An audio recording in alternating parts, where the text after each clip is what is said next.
yacu isumbye ubushobozi ico kigeragezo. Ni Imana ibidashoboka. Haleluya. Bene data, igihe cyose uhuye n'ikigeragezo umenye inyishu wishu. Haleluya. Burya inyishu twishura misi yose igihe duhuye n'ikibazo runaka, twishura bivanye na kahise kacu. Haleluya. Reka ngire ko ndakubaza ngo watevye hehe, wabaye he wewe? Ni gute kahise kawe kameze gute? Reke tumusenge. Turasenga Imana, tuhamagara ubushobozi bw'Imana. Haleluya. Tumaze gusenga Imana, abadayimoni barasha barahunga, barasezera, umuntu arabohoka. Nagomba ndabwire bene data, ubukana cyangwa uburemere bw'ikigeragezo ntukaburabe. Haleluya. Ntukarabe ukungene biteye ubwoba ngo ucugendera kuri ivyo, ahubwo raba Imana yawe. Ntugatinye ibibazo, uraba uburemere bw'ibibazo. Ntukabwira Imana ubunini bw'ibigeragezo uri kuracamwo, ahubwo ubwira ibigeragezo ubunini bw'Imana yawe, Imana wasenze, Imana wagendanye nayo. Reka ndakubwire mwene data, ongera wibuke intahe za kera. Amahoro y'Imana bene data, mwaramutse aho muherereye, bivaye naho muherereye cyangwa mwiriwe. Amahoro y'Imana abane namwe aho muri hose. Nkuko bisanzwe muri kumwe na mwene so Evangeliste Manirakiza Thierry. Tugiye gusangira ijambo ry'Imana yaduteguriye kuri uno munsi. Uno munsi turasangira ijambo ry'Imana riri mu gitabo cya mbere cya Samueli, igice cya 17 uhereye ku murongo wa 31 ukageza ku 37. Turasimbira no ku murongo wa 51. Imana ibagirire neza, Imana idufashize twese hamwe gutahura icyo ishaka kuganira natwe kuri uno munsi. Reka dusome. Umutwe w'amajambo uravuga ngo Dawidi yica Goliyati. Bumvise amajambo Dawidi avuga bayashengerana kwa Sawuli, araheza aramuhamagaza. Dawidi ashitse abarira Sawuli ati, nihagire uwo arandura umutima, jo musavye wawe, ndagiye kugwana n'uwo Mufisitiya. Sawuli yishura Dawidi ati, ntiwoshobora kuja kugwanya uwo Mufisitiya kuko ukiri umwana, ariko we yamenyereye kugwana uhereye mu buto bwiwe. Dawidi yishura Sawuli ati, jo musavye wawe, iyo ndagiye intama za data hakaza intambwe cyangwa idubu igasahura umwagazi w'intama mu mukuku, twaca tugerekerana nkayikubita nkayiyaka mu kanwa, yampindukirira nkayisumira urusakanwa, nkayikubita nkayica. None umusavyi wawe ko namaze kwica intambwe n'idubu, no Mufisitiya atakebwe, azopfa nka kimwe muri vyo, kuko yacokoye ingabo z'Imana nzima. Dawidi atakaravuga ati, Uhoraho yandokoye mu vyara vy'intambwe no mu vy'idubu, arandokora no mu maboko y'Umufisitiya. Reka dusimbire ku murongo wa 51. Maze Dawidi arirukanka amuhagarara hejuru, asumira inkota yiwe, ayimusokora mu bwubati, aramuhohosha amuca izosi. Maze Abafisitiya babonye umuhizi wabo apfuye, baca bariruka cyane bahunga. Imana idufashe. Imana ni nziza, Imana iradukunda. Imana dusenga ni Imana ishoboye. Ni Imana ikora ibidashobokera umwana w'umuntu. Ni Imana ibidutera ubwoba, yoyo ibiri hafi kugira ngo igaragaze ubushobozi bwayo. Imana ishimwe cyane. Uno munsi tugiye kuganira kuri ijambo ry'Imana.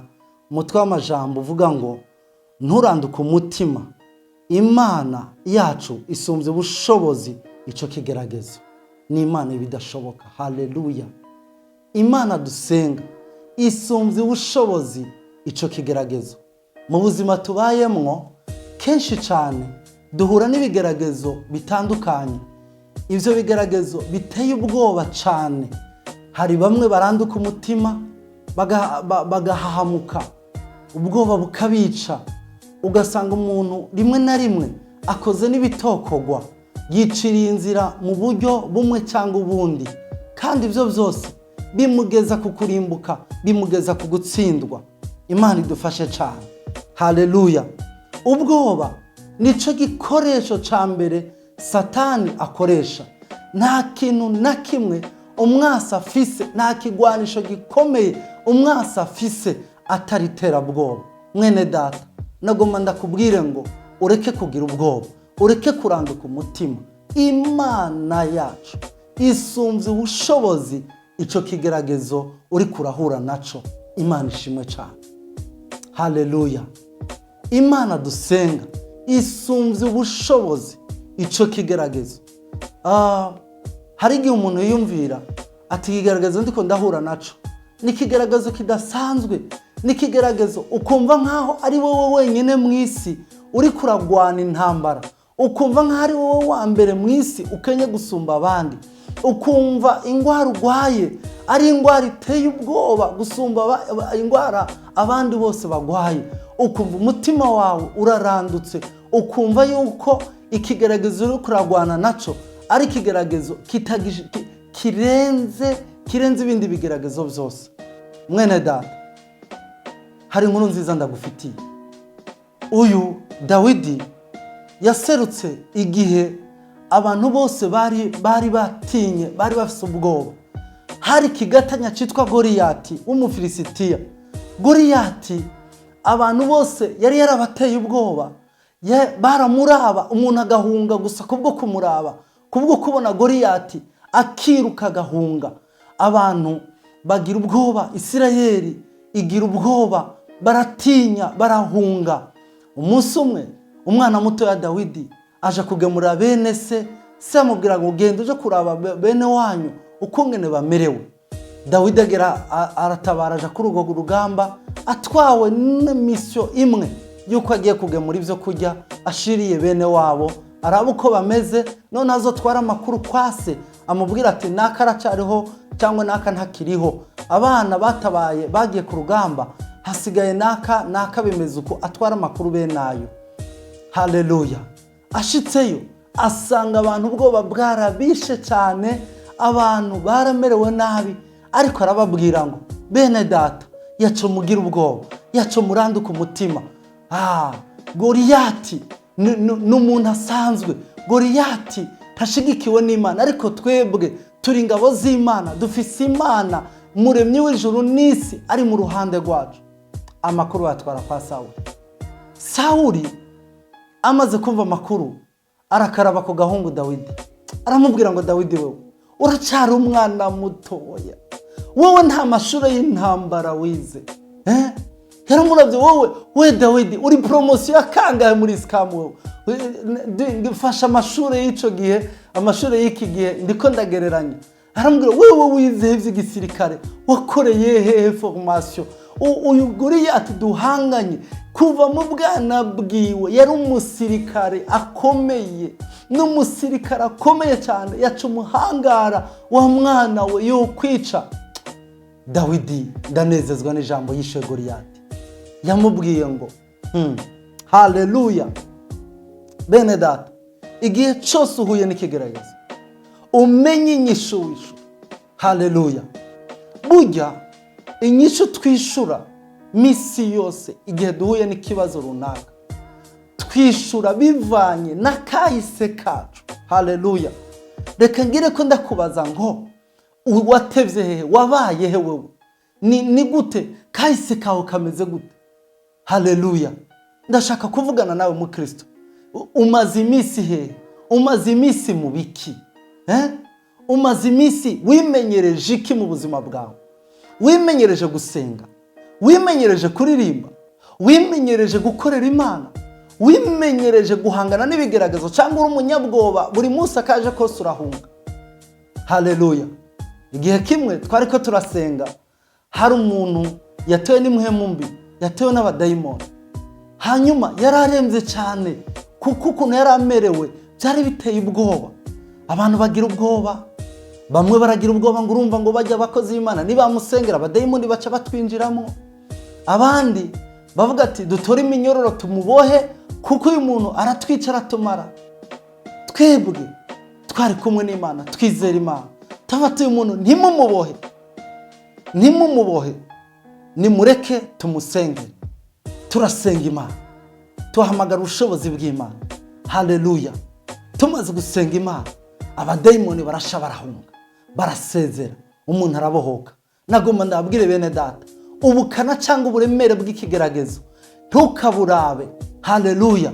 Ntukarabe ukungene biteye ubwoba ngo uce ugendera kuri ivyo, ahubwo raba Imana yawe.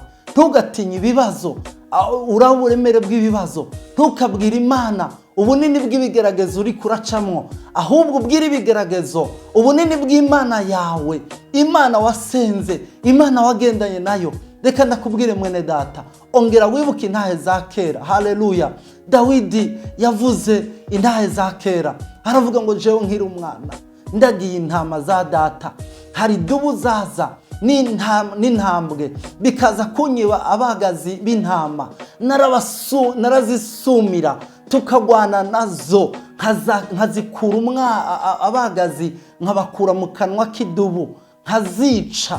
Haleluya. Yibuka intahe za kera, aravuga ngo mbega uwo Mufilisitiya yoshobora kunesha, yoshobora gutsinda ingabo z'Imana. Haleluya. Mwene data, ukomere kubwo uri mu ruhande rw'Imana. Haleluya. Mwene data, ukomere kuko uri mu ruhande rw'Imana.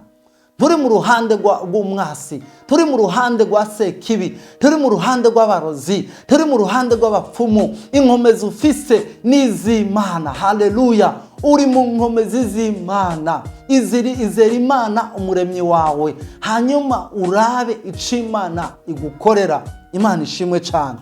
Haleluya. Haleluya.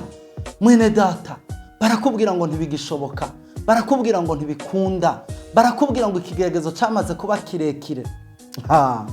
Haleluya. Ikigeragezo ngo cyamaze kuba kirekire. Niki kigeragezo kinini? Ndababwira. Haleluya. Haleluya. Imana yacu ni Imana y'ibidashoboka. Haleluya.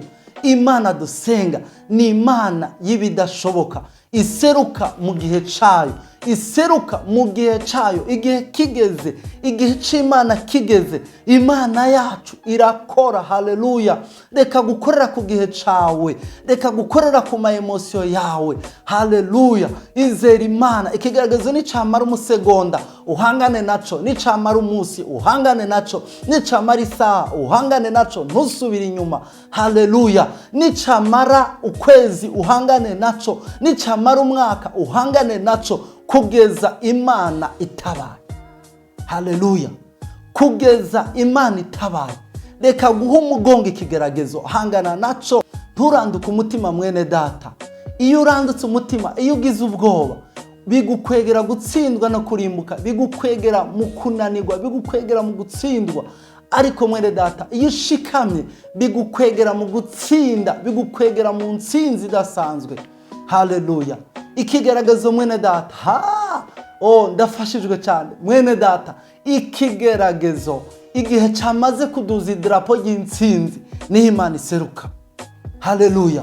Sara, iyo ikigeragezo kitaza cyo guteba kubyara, ntibyari gukunda ko abantu bari kubona ari bisanzwe, abantu bari kubona Isaka ari umuntu asanzwe.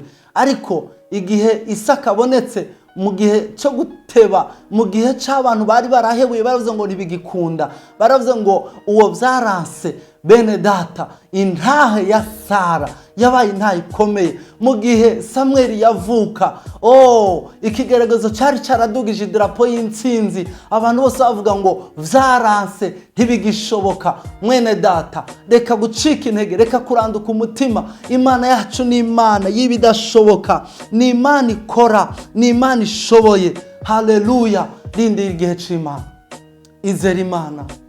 Imana twizeye irashoboye, Imana twizeye ntinanirwa, Imana twizeye ntihindagurika, Imana twizeye ni Imana y'ubushobozi bwinshi cyane. Igihe cyayo kigeze, mwene data izogutabara nkuko yatabaye ubwoko bwayo nkuko yagendereye abisirayeli ikabaha impore. Mwene data ndagusengera ngo Imana iguhe impore, Imana iguhe kuruhuka, umutima wawe uruhuke, umutima wawe unezerwe. Haleluya. Mwene data, Imana yatabaye ihanga ryayo, Imana yagendanye na Dawidi ikamuha intsinzi, abisirayeli bakanezerwa. Nawe ndagusengera ngo Imana iguhe intsinzi muri kino gihe urimwo, bivanye n'ikigeragezo uri kuracamo, bivanye n'ikiremereye umutima wawe. Imana ndayisabye iguhe intsinzi, bivanye n'imyaka umaze urindiriye wihanganye, ntutuke Imana ukaguma uyizeye. Imana niguhe intsinzi. Uburemere bwari bukuremereye bw'ikigeragezo, Umwami Yesu abugukureko mu izina rya Yesu Kristo, mu izina rya Yesu Kristo. Ndasaba Imana ngo igukure ko uburemere bwari bukuriko, igukure ko agahinda kari kakuremereye, iguha intsinzi, igukure kuko wenda umwasi yarakugize, warusigaye uremere, wasigaye bitagikunda, ukwizera kwawe kwagabanutse. Ongera wizere Imana mu gihe nk'iki, irakugirira neza. Mwene data, reka ndagusengere mu izina rya Yesu Kristo. Ndazi neza Mana, uri Imana y'ibidashoboka. Ibyananiye abana b'abantu kuri wowe birashoboka. Wahaye intsinzi Dawidi, umugirira neza, yaka inkota yariteye ubwoba abana bawe Mwami. Iyo nkota ica umutwe wa Goliyati, impore iragaruka mu bwoko bwawe Mwami. Ndasenze ngo impore igaruke kuri uno mwene data akwizeye, agutegereje igihe kirekire. Mana, umugirire neza, umuhe impore, yongera aroranirwe mu byiwe n'abiwe. Uzoba ukoze Mwami. Ndagushimiye kuri Imana ikora, uri Imana ihindura ibihe. Ibyananiye abana b'abantu ushoboye gukora no mu musogondo umwe. Urakoze Data, urakoze ko bisho gusenga kwacu kandi ugiye kutugirira neza. Reka Mwami umwigisha agabira n'umwigishwa, twese dufashwe na mpwemu wawe. Ni mu izina rya Yesu Kristo nsenze, amen.